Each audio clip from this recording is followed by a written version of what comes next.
शहर के एक पॉश इलाके में एक बड़ी कोठी थी जिसमें एक अमीर परिवार रहता था। उसी कोठी के ठीक बगल में एक छोटी सी झोंपड़ी थी जहां एक गरीब परिवार रहता था। कोठी में रहने वाली लड़की का नाम नेहा था और झोंपड़ी में रहने वाली लड़की का नाम राधा। दोनों की दुनिया एकदम अलग थी।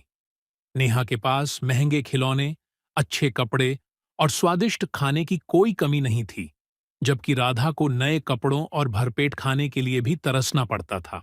एक दिन नेहा अपनी बालकनी में बैठी थी कि उसकी नजर राधा पर पड़ी, जो पुराने कपड़ों में खेल रही थी।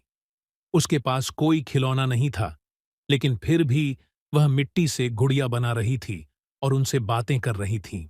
नेहा को यह देखकर आश्चर्य हुआ। उसने सोचा, मेरे पास इतने महंगे खिलौने हैं, फिर भी मैं इतनी खुश नहीं रहती, और यह लड़की बिना किसी खिलौने के भी कितनी खुश दिख रही है। नेहा नीचे आई और राधा के पास जाकर बोली, तुम्हारे पास असली खिलौने नहीं हैं, फिर भी तुम इतनी खुश क्यों हो? राधा मुस्कुराई और बोली, खुशी चीजों से नहीं, अपने मन से मिलती है। मैं अपनी गुड़िया खुद बनाती हूं और उनके साथ खेलती हूं, इसीलिए मुझे मजा आता है। नेहा को यह सुनकर बहुत अच्छा लगा। उसने अपनी एक प्यारी गुड़िया राधा को दी और बोली, अब हम दोस्त हैं। राधा ने खुशी खुशी गुड़िया ले ली और दोनों हर दिन साथ खेलने लगीं। एक दिन नेहा बीमार पड़ गई और कई दिनों तक बाहर नहीं निकली।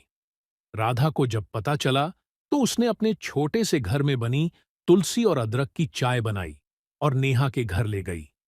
नेहा की मां ने पहले सोचा कि क्या गरीब घर की लड़की की बनाई चीज नेहा को देनी चाहिए या नहीं, लेकिन जब उन्होंने देखा कि राधा के चेहरे पर सच्ची चिंता थी, तो उन्होंने उसे अंदर बुलाया। राधा ने प्यार से नेहा को चाय पिलाई और उसे हंसाने की कोशिश की।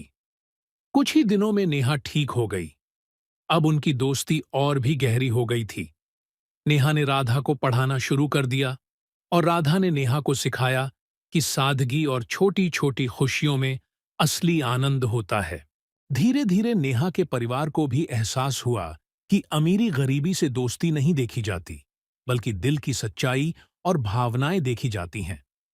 कुछ समय बाद नेहा के माता पिता ने राधा की पढ़ाई की जिम्मेदारी ले ली और राधा के माता पिता को भी बेहतर नौकरी दिलाने में मदद की। अब राधा और नेहा सिर्फ सहेलियां ही नहीं, बल्कि एक दूसरे के परिवार का हिस्सा बन गई थीं। इस कहानी ने साबित किया कि अमीरी और गरीबी सिर्फ हालात होते हैं, लेकिन सच्ची दोस्ती इन सब से ऊपर होती है।